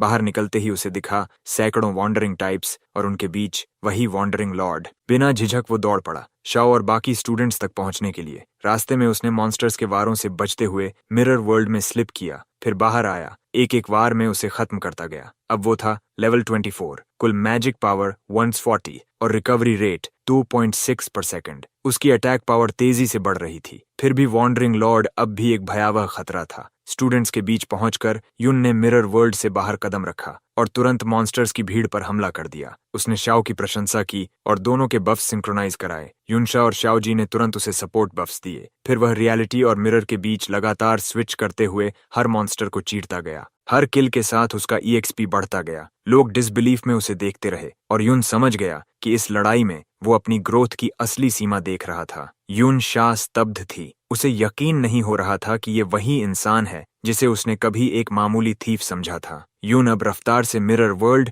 और रियलिटी के बीच बदल रहा था। हर वार में एक मॉन्स्टर गिरता और उसका लेवल बढ़ता गया 28 तक। लेई ने सबको आश्वस्त करने की कोशिश की कि युन बस एक स्टूडेंट है, लेकिन उसकी शक्ति अब किसी टीचर से कम नहीं लग रही थी। तभी वॉन्डरिंग लॉर्ड ने फिर एक विनाशकारी हमला किया। युन किसी तरह बच गया क्योंकि वो जानता था कि एक सीधा वार मौत होगा। लॉर्ड की हरकतें अब आखिरी 2 शील्ड बैरियर्स के बेहद करीब पहुंच चुकी थीं। अगर वो टूटे तो सब खत्म। स्थिति की गंभीरता समझकर ले चिल्लाया, अब नहीं तो कभी नहीं, सब ब्रेक थ्रू करो। पर छात्र और टीचर्स हिचकिचा गए। शील्ड्स हटाने का मतलब था खुद को मरने के लिए खोल देना। युन आगे बढ़ा। उसकी आंखों में दृढ़ता थी। उसने कहा, मैं उसका ध्यान अपनी तरफ खींचूंगा, तुम लोग निकलो। लेई ने विरोध किया, पर युन जानता था अगर ये वॉन्डरिंग लॉर्ड जिंदा रहा तो वो और मॉन्स्टर्स बुलाएगा और एक दिन बाहर की दुनिया तक पहुंच जाएगा। उसने फैसला कर लिया, आज इस लॉर्ड का अंत होगा। युन के उसे डिस्ट्रैक्ट करने के साथ ही टीचर्स और स्टूडेंट्स ने भागना शुरू किया। ली ने योजना बनाई कि सब पहले निकलें, उम्मीद करते हुए कि युन भी किसी तरह निकल आएगा। पीछे रह गया बस चोवो, जो बेबस होकर युन की लड़ाई देख रहा था। उसकी मुट्ठियां कांप रही थीं, डर और सम्मान दोनों से। लड़ाई और भयंकर हो गई। युन ने अलग अलग दिशाओं से वॉन्डरिंग लॉर्ड पर वार किया और हर बार उसका लेवल बढ़ा। लेकिन जैसे ही लॉर्ड रिटेलिएट करता, युन मिरर वर्ल्ड में गायब हो जाता, फिर दूसरी जगह से प्रकट होकर वार करता। कुछ देर बाद उसे एहसास हुआ हर चोट के बाद लॉर्ड खुद को हील कर रहा है। उसने तुरंत रणनीति बदली। अब निशाना था उसके सिर में जड़ा क्रिस्टल। बफ्स धीरे धीरे खत्म हो रहे थे। MP गिर रहा था और ट्रिक ब्लेड ज्यादा देर नहीं टिकने वाला था। वो जानता था कि अब उसे जल्द से जल्द लेवल अप करना होगा, पर अब लॉर्ड उसकी चालें पहचानने लगा था। वो मिरर वर्ल्ड में जाते हुए भी युन की ट्रैकिंग कर रहा था। एक भारी कॉम्बो हमले के दौरान युन को सीधा वार लगा। वो घायल हो गया। मिरर वर्ल्ड पर निर्भर रहना अब खतरनाक था और अनडेड क्रीचर्स समन करना भी नामुमकिन, क्योंकि वो भी MP खा जाते थे। तभी अचानक एक विशाल शील्ड उसके सामने प्रकट हुई। युनशा ने समन की थी। युन ने ऊपर देखा। चाओजी और युन दोनों उसकी मदद के लिए दौड़ते हुए आ रहे थे। वे चिल्लाए, पीछे हटो युन, लेकिन वो बस मुस्कुराया। नहीं, अब अंत करीब है। उनकी मदद से युन ने और मॉन्स्टर्स को काट गिराया। उसका लेवल अब 30 हो चुका था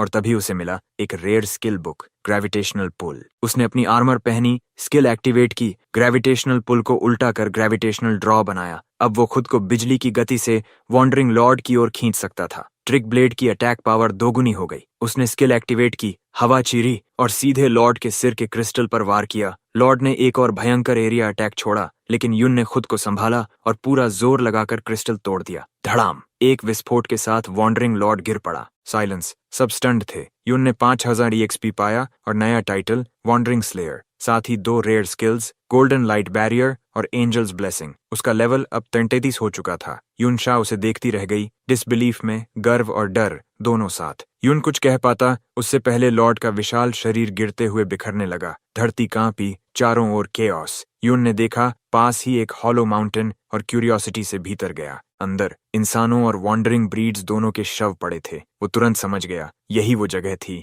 जहां कभी एक और भी शक्तिशाली वॉन्डरिंग लॉर्ड जन्मा था। तभी उसे एक शव दिखाई दिया, चाओएन, जिसे बेन बेन कहा जाता था। पीछे से युनशा आई और बोली, ये वही है ना, मेमोरियल हॉल में जिसकी हीरोइक स्टैच्यू लगी है। उसकी आवाज भारी थी। वहां का हीरो यहाँ एक त्रासदी बन चुका है। ये जगह अनगिनत लड़ाइयों का अंत है, मॉन्स्टर्स के खिलाफ और इंसानों के भी। तभी केओस चुपचाप आया। उसकी आंखों में आंसू थे। उसने कहा, मेरे परदादा बुरे इंसान नहीं थे। वो बताता है कि उसने चौवन की जिंदगी पर सालों तक रिसर्च की। हालांकि जो ज्यादातर चीजें उसे मिलीं वो बहुत ही धुंधली हैं। फिर भी उसने पता लगाया कि उसके परदादा अक्सर अपनी लेवल से ऊपर के डंजन्स में जाते थे, जिसमें यही डंजन भी शामिल था जिसे वॉन्डरिंग लॉर्ड्स के लिए जाना जाता था। चौवोजी समझाता है कि उस वक्त अधिकारी इतने ताकतवर नहीं थे कि ऐसे खतरे संभाल सकें, इसलिए वे नियमित रूप से डंजन साफ कराने के लिए शक्तिशाली लोगों पर निर्भर रहते थे। उसके परदादा उन्हीं चुनिंदा एलीट्स में से एक थे। हालांकि उसका परिवार सोचता है कि वह बस आराम की तलाश में है, सियाओई ने कभी सच की तलाश छोड़नी नहीं थी। ये सुनकर हमारे हीरो उसे भरोसे से एक थपकी देता है और कहता है कि वह उस पर विश्वास करता है। यूना को याद आता है कि बेन बुरा इंसान कभी नहीं था। वह हमेशा मजबूत होने के लिए दृढ़ रहता था, मदद मांगने में नहीं हिचकिचाता और अपने मास्टर से बहस भी कर लेता था। आखिरकार बेन की मौत एक जबरदस्त मॉन्स्टर की भीड़ से लड़ते हुए हो गई। निश्चय से भरा हुआ हमारा प्रोटोगोनिस्ट चुपचाप ठान लेता है कि वह बेन के लिए डिंग परिवार से बदला लेगा। इस बीच डिंग परिवार की हवेली में वापस डिंग शू रिपोर्ट करता है कि स्टूडेंट्स डंजन से लौट रहे हैं और यून की तारीफ कर रहे हैं क्योंकि उसने एक हिडन लेवल 40 बॉस को हराया। डिंग परिवार का तीसरा सरदार तुरंत उठता है, अपने गार्ड्स को इकट्ठा होने का आदेश देता है और चियाओ परिवार के सदस्यों को पकड़े लाने का हुक्म देता है। Yuna golden light barrier skill book Qiao Ji को सौंपी देती है, समझाते हुए कि वो एक ऐसा स्किल नहीं सीख सकता जो शील्ड बेरर्स के लिए बनाया गया है। यूनशा के मुताबिक हमारा लड़का निश्चित रूप से शक्तिशाली क्षमताओं से कम नहीं है। अपनी खुद की प्रभावशाली स्किल्स होने के बावजूद वह मानती है कि वह भी उसके साथ तालमेल नहीं बिठा पाती। वह उसके गायब होने की कला और अनडेड समन करने की अनोखी क्षमता की ओर इशारा करती है, जिससे हमारे प्रोटैगनिस्ट को एहसास होता है कि उसके अनडेड समन्स बदलकर बनाए गए आत्माएं हैं। इससे विचार आता है कि शायद उसके अलावा और भी आत्माएं मिरर वर्ल्ड में मौजूद हों। जिज्ञासु होकर यूना मिरर वर्ल्ड में प्रवेश करती है और वह उसकी मौजूदगी से रिफ्रेश हो जाती है। वह बेन की आत्मा को देखती है और सोचती है कि क्या उससे इंटरैक्ट करना या उसे उपयोग में लाना संभव है। असली दुनिया में वापस यूनशा को याद आता है कि उसे एक महत्वपूर्ण समारोह में जाना है, तो वह और उसकी असिस्टेंट विदा ले लेते हैं। मिरर वर्ल्ड के भीतर हमारा हीरो बेन से बातचीत करने की कोशिश करता है, पर कोई जवाब नहीं मिलता। अचानक बेन की आत्मा गरजती है और यून के चारों ओर एक काला दीवार जैसा अवरोध बनाती है। दीवार पर बेन की जिंदगी के दृश्य चलते हैं, जिसमें दिखता है कि डिंग कुन ने अंततः उस पर वार किया था। दीवार टूट जाती है और बेन की आत्मा केवल लड़ने के इंस्टिंक्ट से प्रेरित होकर हमला कर देती है। बातचीत अब असंभव लगने पर हमारा प्रोटैगनिस्ट मिरर वर्ल्ड से बाहर निकलने की कोशिश करता है, पर पाता है कि वह इस इलाके से निकल नहीं सकता। कोई चारा न देखकर वह बेन की आत्मा से आमने सामने लड़ने की तैयारी करता है। इसी बीच असली दुनिया में डिंग परिवार का तीसरा सरदार डिंगे डिंग शू और कुछ गार्ड्स के साथ चियाओजी के पास आता है। डिंगा यून की वेयरअबाउट्स जानना चाहता है, जबकि चियाओजी नीक दिखाने की कोशिश करते हुए घबरा कर पूछता है कि क्या वे ट्रेनिंग के लिए आए हैं। डिंगा उस टालने को अनसुना कर देता है, बताते हुए कि उन्हें पता है चियाओजू और हमारा लड़का डिंग रेजिडेंस में घुसे थे। डिंग शू जोड़ता है कि उसने उनकी आवाजें पहचान ली थीं और डिंगे भयापक अंदाज में कहता है कि उसने शाओजी के लिए एक तोहफा तैयार रखा है। डिंगो एक संकेत देता है और चियाओ परिवार के सदस्य, जिनमें शाओई की माँ, दादा और कई करीबी रिश्तेदार शामिल हैं, आगे आते हैं। शाओ के दादा तुरंत मांग करते हैं कि वह घुटनों पर बैठकर डिंग परिवार से माफी मांगे, लेकिन शाओई इनकार कर देता है। वह कहता है कि वह अपनी पीढ़ियों को डिंग परिवार के सामने कुत्तों जैसा बर्ताव झेलते नहीं देखेगा। उसका चाचा फिर भी घुटनों पर गिर पड़ता है, कहता है कि एक कथित बड़े पापी की संतान होने के नाते इतनी नीची सेवा करने की अनुमति मिलना ही उनके लिए एक वरदान है। शॉ की आंट उसे समझाती है कि वह अपनी माँ को भी देखे, जो अपने पागल हुए पति के बाद से बहुत कुछ सह चुकी है, पर शॉ अडिग रहता है। वह जोर देकर कहता है कि उन्हें अपने परदादा की लाश देखनी चाहिए, जिसने आपदा रोकने के लिए लड़ा और मॉन्स्टर्स के घेरने के बाद खुद को बलिदान किया। वह अपनी फैमिली से अनुरोध करता है कि वे सामने रखे सबूतों पर विश्वास करें, ऐसे सबूत जो डिंग परिवार की प्रचार रणनीति के खिलाफ हैं। चाओ का मानना है कि जैसे ही सच सामने आएगा, उन्हें अपमान में जीना बंद कर दिया जाएगा। वह यह भी कहता है कि डिंग परिवार की लॉजिक के हिसाब से उसके दादा का परिवार, उसके अंकल इन लॉ और उसके दूसरे चाचा का परिवार इस कथित अपराध की वजह से मर जाना चाहिए। डिंगा मुंह पर ठहाका लगाते हुए मानता है कि चाओजू जो कह रहा है वह सही है। डिंगकुन सच में सत्ता में आया था श्यावेन पर अचानक हमला करके, लेकिन वो व्यंग्य से मुस्कुराता है। उसे कोई फर्क नहीं पड़ता। श्यावेन को इंपीरियल ट्रेटर का टैग दिया गया था और अब किसी को परवाह नहीं कि श्याओई का पिता पागल हो गया या बाकी परिवार के लोग मारे गए। वो वो चो से कहता है कि पूरा च्याओ फैमिली पहले से ही ये सच्चाई जानता है और सबको आदेश देता है कि वो सब घुटनों पर बैठ जाएं। अनिच्छा से शाओई की माँ घुटनों पर बैठ जाती है, रोते हुए अपने बेटे से कहती है कि वह मान जाए और अपनी गलती स्वीकार करे। वह और दुख नहीं सह सकती। अपने पति के टूटने के बाद उसके अंदर अब कुछ नहीं बचा, लेकिन श्याओई को अपने बचपन की उसकी ही बातें याद आती हैं। कभी दूसरों की बातों पर मत चलना। जैसे ही डिंगशु गुस्से में अपना सब्र खो देता है और श्याओई को लात मारने बढ़ता है, श्याओई अचानक उसका पैर पकड़ लेता है और उसे जमीन पर पटक देता है। वह जोर से घोषणा करता है कि वह कभी नहीं झुकेगा। गुस्से में डिंगशु अपना हथौड़ा समन करता है, लेकिन च्याओ अपनी ढाल उठाता है और जोर से चिल्लाता है कि च्याओ फैमिली हीरो के वंशज हैं। च्याओ जी एक शक्तिशाली मुक्का डिंगशु के चेहरे पर जड़ता है, जिससे डिंगे का ध्यान उसकी ओर जाता है। अब वह और ज्यादा जिज्ञासु हो जाता है। डिंगशु यकीन नहीं कर पाता कि उसका कभी पंचिंग बैग रहा श्याओई अब इतना मजबूत कैसे हो गया और गुस्से में फिर से हमला करता है। लेकिन इस बार च्याओ आसानी से हर वार को रोकता है और एक जोरदार प्रहार से डिंगशु को जमीन पर गिरा देता है। इस बीच मिरर वर्ल्ड में यून और बेनबेन के बीच एक जबरदस्त लड़ाई चल रही है। उसे एहसास होता है कि वह बेनबेन की पूरी ताकत देख रहा है और दोनों के बीच का अंतर बहुत बड़ा है। अगर बेनबेन डिफेंसिव क्लास का न होता और उसे अपनी स्थिति का एहसास होता तो यून के लिए ये लड़ाई जानलेवा साबित होती। लेकिन यून के पास एक फायदा है, बेनबेन की सारी लड़ाई की तकनीकें उसने खुद सिखाई थीं, इसलिए उसे उनकी कमजोरियां पता हैं। फिर भी वह संघर्ष कर रहा है क्योंकि ट्रिक ब्लेड का भी कोई असर नहीं हो रहा। हालात और बिगड़ जाते हैं जब बेनबेन अपनी golden light barrier skill activate करता है, जिससे यून चिंतित हो जाता है। वापस रियल वर्ल्ड में डिंगशु अपनी skill molten mountain chaotic hammer से हमला करता है, लेकिन शाओजी डटा रहता है, हर वार को रोकते हुए पलटवार करता है। उसके लगातार प्रहारों से डिंगशु हिल जाता है और जमीन पर गिर जाता है। अब डिंग परिवार का तीसरा मुखिया अपना क्लॉ वेपन समन करता है खुद लड़ाई में उतरने के लिए, लेकिन अचानक वह देखता है कि च्याओजू के चारों ओर गोल्डन लाइट बैरियर चमक उठा है। बैरियर के अंदर चौवो डिंगशु को पकड़े हुए लगातार हमला करता रहता है और चिल्लाता है कि डिंग परिवार कायरों का झुंड है। मिरर वर्ल्ड में हमारा हीरो उसी बैरियर को तोड़ने की कोशिश कर रहा है। उसे पता है कि बैरियर कम से कम 10 हमले झेल सकता है, जब तक कोई भी प्रहार उसकी लिमिट से 2 गुना जोरदार न हो। जैसे ही उसकी एनर्जी खत्म होती है, किसी भी 10 हमलों से उसे तोड़ा जा सकता है। रियल वर्ल्ड में तीसरा फैमिली हेड आखिरकार बैरियर को तोड़ देता है। धूल बैठने के बाद च्याओ गुस्से में कहता है, अगर मेरे परदादा आज होते तो डिंग परिवार रहम की भीख मांग रहा होता। डिंगा गुस्से से एक स्किल का उपयोग करता है, जिससे च्याओ जी को डिंगशु को छोड़ना पड़ता है और फिर वह ग्रेविटी स्मैश छोड़ता है, जिससे जमीन फट जाती है और च्याओ जी बुरी तरह घायल हो जाता है। डिंगा आगे बढ़ता है, च्याओ जी उसकी टांगें काटने के लिए अपनी कुल्हाड़ी उठाता है। तभी च्याओ जी की माँ आगे बढ़कर अपने बेटे के लिए मिन्नत करती है, कहती है कि सजा चाहिए तो उसे दे दी जाए, वह घुटनों पर झुक जाएगी। डिंगा उसे देखकर कहता है कि अब फैसला च्याओ पर है, लेकिन फिर तुरंत धैर्य खो देता है और श्याओई की माँ पर हमला करने को बढ़ता है। तभी अचानक एक ठंडी हवा चलती है और सबके सामने बेनबेन की अनडेड सोल प्रकट होती है। पूरा च्याओ परिवार और डिंग परिवार के लोग हैरान रह जाते हैं। यूना, जो मिरर वर्ल्ड से देख रही होती है, धीरे से कहती है, बेनबेन नर्क से लौट आया है हिसाब बराबर करने। सबकी आंखों के सामने अनडेड बेनबेन खड़ा है, सीधा, मजबूत और अडिग। डिंग परिवार का तीसरा मुखिया तुरंत आदेश देता है कि उसे पकड़ा जाए। गार्ड्स दौड़ पड़ते हैं, लेकिन बेनबेन तुरंत एक्टिवेट करता है iron armour, shield armour, guardians aura और ग्रुप शील्ड। उनके सभी हमले बेअसर हो जाते हैं और पलटकर उन्हीं पर पड़ते हैं। च्याओ का दादा हैरान रह जाता है, जबकि च्याओ जी उसकी ताकत देखकर सोचता है कि वो अकेले इतने विरोधियों के सामने भी टिक सकता है। डिंगाई यून की तरफ देखता है और कहता है, मुझे पता है ये बेनबेन तुम्हारा अनडेड समन है। मैंने तुम्हारी अनडेड आर्मी खुद देखी थी। वो ताना मारता है, लेवल 33, बस इतना कूड़ा है, और फिर सीमन एडहीजन स्किल से लगातार हमले करता है, लेकिन बेनबेन हर वार को रोक देता है। शांत मगर अडिग, एक ऐसा योद्धा जो मर चुका है पर हारना नहीं जानता। डिंगाई गुस्से से भर जाता है, उसका शरीर लाल आभा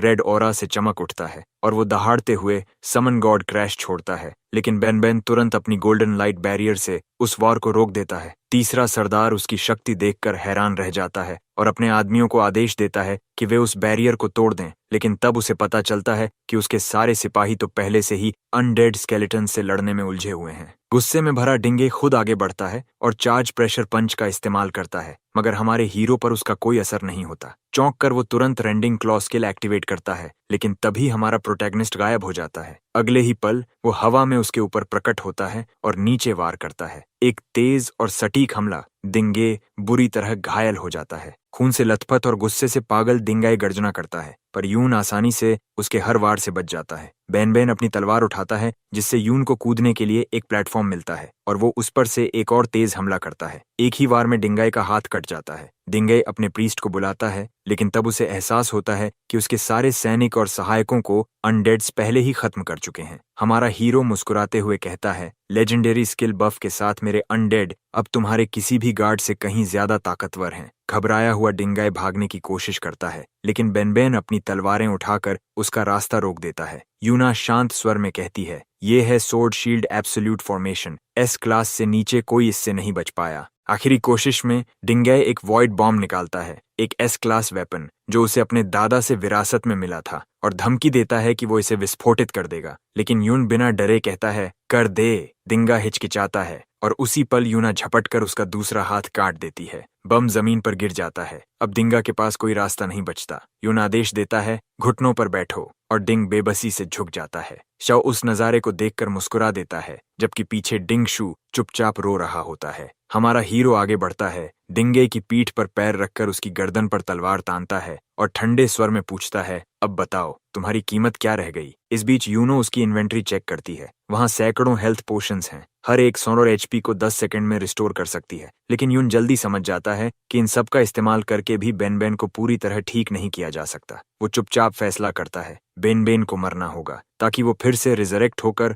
और भी ताकतवर बन सके। वो बेन को खत्म करता है और उसकी आत्मा मिरर वर्ल्ड में प्रकट होती है। यून बिना देर किए उसे एक एडवांस्ड अनडेड के रूप में अपने साथ जोड़ लेता है। वो समझ जाता है कि जितने ताकतवर दुश्मनों को वो हराएगा, उतने ही शक्तिशाली अनडेड उसके कंट्रोल में आएंगे। वो ये भी तय करता है कि डिंग शू को अभी जिंदा रखेगा, शायद भविष्य में उसके काम आए। चाओ के दादा दूर से सब कुछ देखते हैं। उनके चेहरे पर अविश्वास और सम्मान का मिश्रण है। वो सोचते हैं, इतनी कम उम्र में इतनी शक्ति, यूं ही वो होगा जिसने चाओ को इतना मजबूत बनाया। वहीं चाओ जी के चाचा कहते हैं कि जिसने सालों पहले उनके दादा को मारा था, वो अब पहले से भी ज्यादा खतरनाक बन चुका है। हमारा हीरो मन ही मन मान लेता है, हाँ, डिंग कून का सामना करने के लिए मुझे और भी मजबूत बनना होगा। अचानक उसे एहसास होता है कि उसके अनडेड सोल्जर्स लेवल अप हो चुके हैं। वो मुस्कुराता है। उन्हें लड़ाई में भेजना सही फैसला था। अब उनकी ताकत और नया इक्विपमेंट देखकर लगता है कि वो लगभग अजेय बन चुके हैं। वो नोट करता है कि अब ये डंजन उसके लिए ज्यादा अनुभव नहीं दे रहा, इसलिए वो आदेश देता है कि अनडेड डंजन लॉर्ड को खत्म कर दें।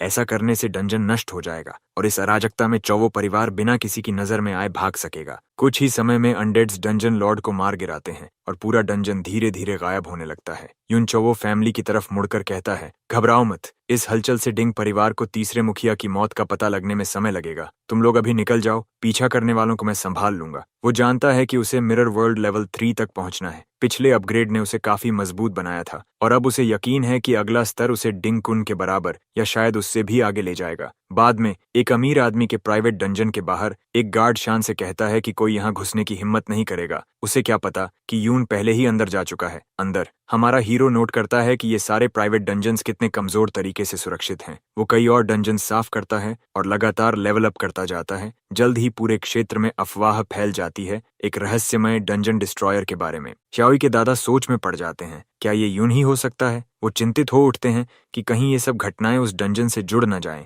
जहां वे पहले गए थे, क्योंकि अगर ऐसा हुआ तो डिंग परिवार फिर से हमारे हीरो तक पहुंच जाएगा। उन्हें अब यकीन हो जाता है यून ने ये सब सिर्फ चाओ परिवार को बचाने के लिए किया था। अब डिंग परिवार की हवेली से बहुत दूर एक छिपे हुए ठिकाने में चाओ परिवार को आखिरकार कुछ राहत महसूस होती है, लेकिन उनकी ये राहत ज्यादा देर टिकती नहीं। अचानक दीवार जोरदार धमाके से फट जाती है और मलबे के बीच टिंग हाओ यानी डिंग परिवार का दूसरा सरदार अपनी अनमैच्ड डिसेंट स्किल के साथ नीचे उतरता है। वो ठंडे गुस्से में कहता है, गद्दारों, तुम लोग बच नहीं सकते। यून की लोकेशन हमें पता चल गई है। उधर हीरो डंजन के बाहर हमारा यून, जो अब लेवल 42 पर पहुंच चुका है और जिसकी मिरर वर्ल्ड स्किल अब लेवल 3 तक उन्नत हो चुकी है, खड़ा है। वो तलवार उठाकर शांत लेकिन दृढ़ स्वर में कहता है, मैं आया हूँ डिंग कुन के लिए। हीरोज डंजन के सामने खड़ा होकर यून सोचता है, अब तक जिन प्राइवेट डंजन्स को उसने साफ किया वो सब बस लेवल 30 के आसपास के थे, बहुत कमजोर, बहुत आसान। वो असली चुनौती नहीं दे सकते थे। असल ताकतवर डंजन्स जैसे ये वाला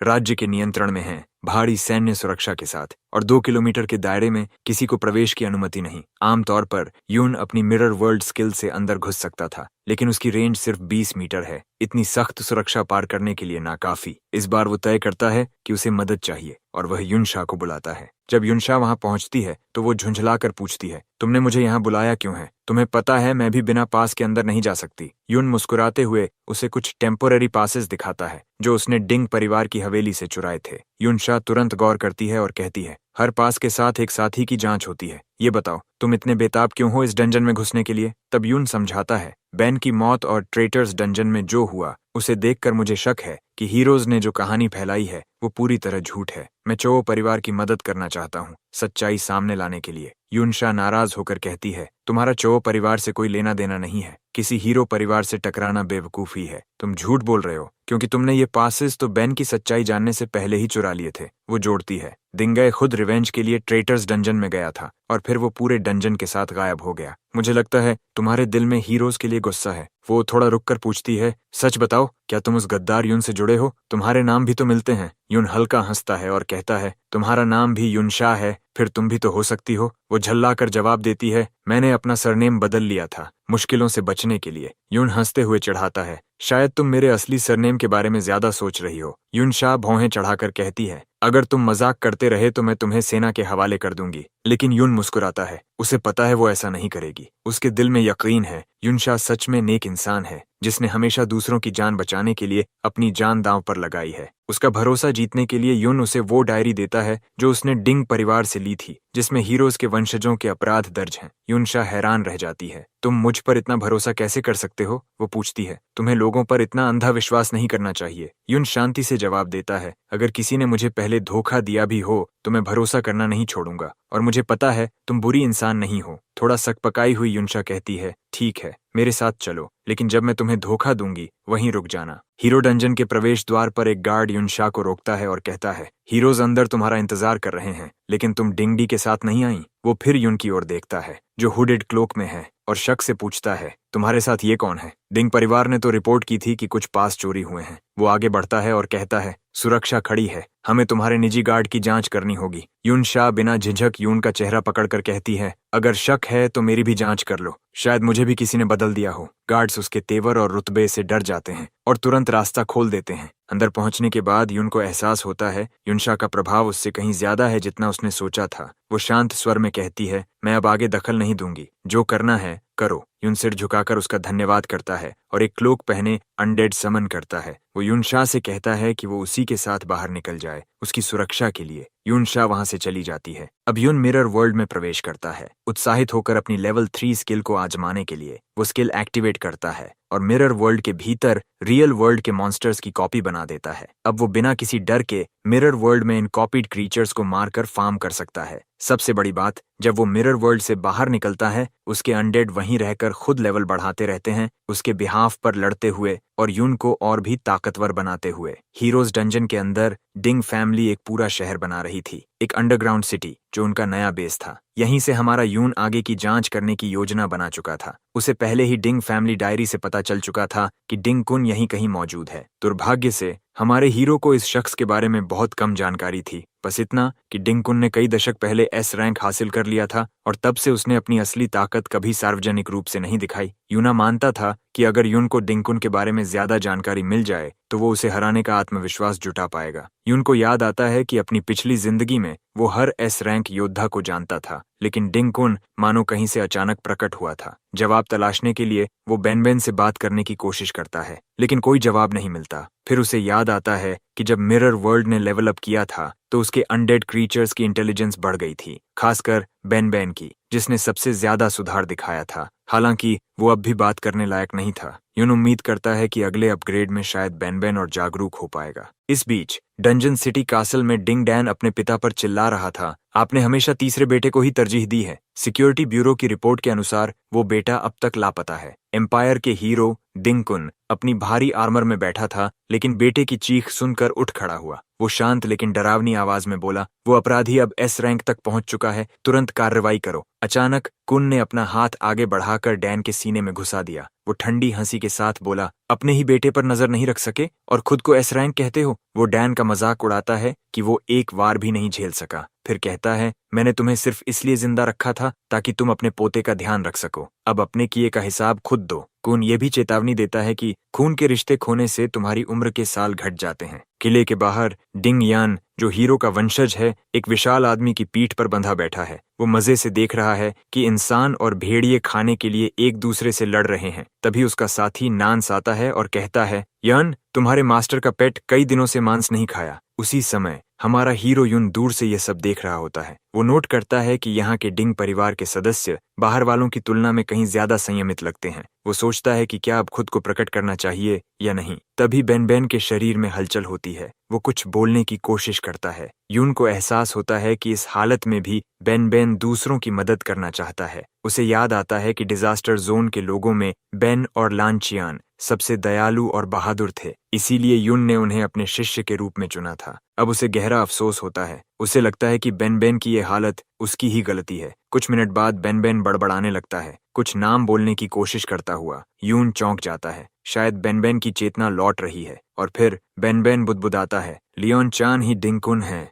यून की आंखें डिसबिलीफ में फैल जाती हैं। किले में डिंगकुन अपने बेटे का खून आर्मर से पोंछता है। धीरे से हमारे हीरो का नाम बोलता है। वो बुदबुदाता है, इतने सालों बाद फिर वही नाम। अब उसके चेहरे पर उत्सुकता और खतरनाक खुशी दोनों झलकती हैं। वो यह जानने को बेचैन है कि आखिर कौन उसके मास्टर का नाम लेकर घूम रहा है। दूसरी ओर यन अपने पेट ओगर्स की बहुत परवाह करता है, लेकिन जैसे जैसे वो दूसरे जानवरों की ओर ध्यान देने लगता है, ओजर्स भूखे मरने लगते हैं। एक पागलपन के दौरे में यन उन बेबस इंसानों की ओर इशारा करते हुए चिल्लाता है, सबको खा जाओ। जैसे ही एक बच्चा उनकी पकड़ में आने वाला होता है, यून वहां पहुंचता है और तुरंत खतरा खत्म कर देता है। पर उसके दिल में हलचल है। उसे अब भी यकीन नहीं होता कि डिंगकुन दरअसल लियन है, यानी उसका अपना स्टूडेंट। यान अब अपने असैसिन गार्ड के पीछे छिप जाता है, जबकि यून का गुस्सा अंदर तक जल रहा होता है। उसे याद आता है वो वक्त जब उसने दोनों डिसाइपल्स को समझाया था, नाइट्स का युग खत्म हो चुका है, लेकिन हमारे आदर्श जीवित रहने चाहिए। उसने उन्हें कई सिद्धांत सिखाए थे।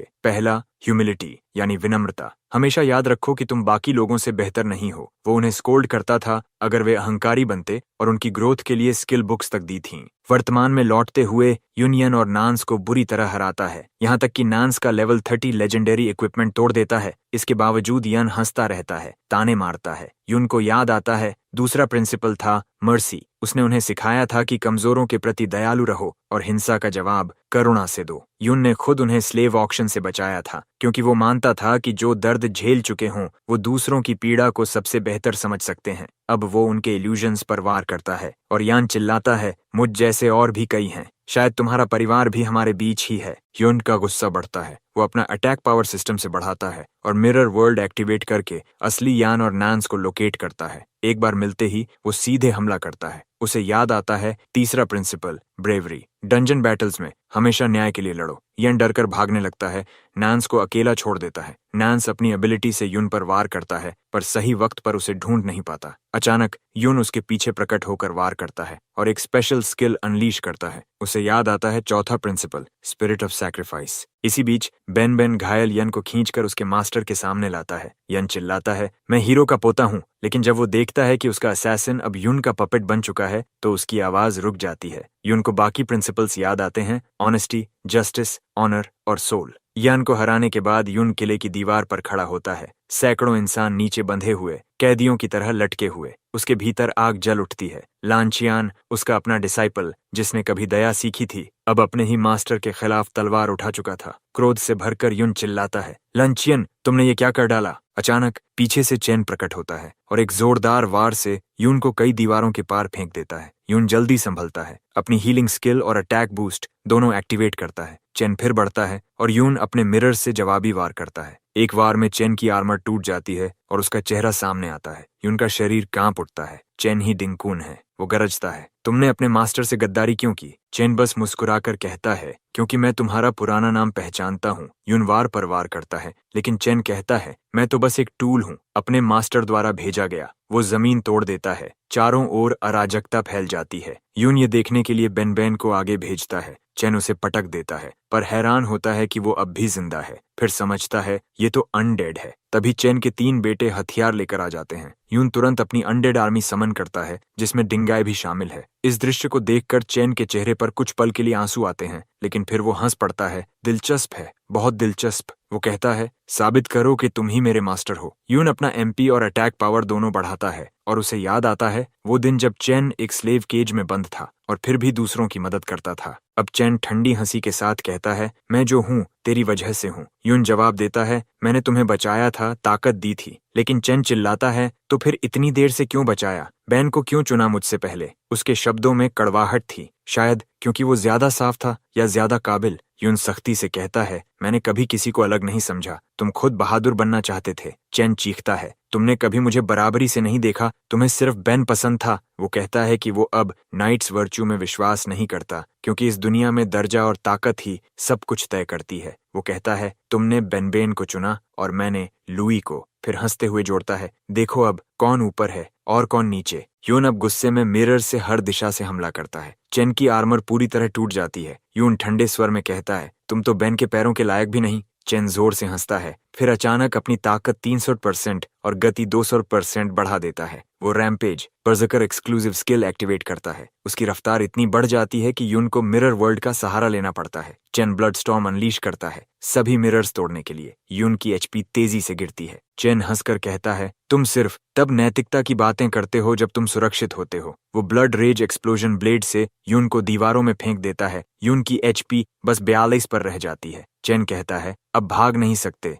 झुको और मेरे पेट बन जाओ, रिजरेक्शन का राज बता दो। लेकिन यून धीरे धीरे उठता है, दोनों तलवारें पकड़ता है और कहता है, मुझे तुम्हें उस केज से कभी नहीं निकालना चाहिए था। उसी पल यून लेवल अप करता है, उसकी एचपी और स्टैट्स पूरी तरह रिस्टोर हो जाती हैं। चेन हैरान रह जाता है। इस बीच मिरर वर्ल्ड में उसकी अनडेड आर्मी लगातार मॉन्स्टर्स मार रही होती है और उसकी एक्सपी बढ़ती जा रही है। वो रिवर्स एक्सेलरेशन रेडियंस और रिवर्स इविल पोजेशन एक्टिवेट करता है, अपनी स्पीड और स्टैट्स दोनों बढ़ाते हुए। वो दहाड़ता है, चेन जैसे लोगों से निपटने में मुझे वर्च्यू की जरूरत नहीं। अब यून हर दिशा से वार करता है। चेन हंसता है, तलवारें चला रहे हो लेकिन दिशा खो चुके हो। तभी यून गायब हो जाता है और उसके पीछे प्रकट होकर वार करता है। चेन चौंक जाता है, वो तो सारे मिरर्स तोड़ चुका था। फिर उसे एहसास होता है खून भी रिफ्लेक्टिव होता है, पर अब बहुत देर हो चुकी थी। बैन पीछे से उसे भेद देता है और यून मौका पाकर अपनी पूरी अनडेड आर्मी समन कर देता है। अब चेन यानी डिंगकुन चारों तरफ से घिर चुका है, कहीं भागने का कोई रास्ता नहीं।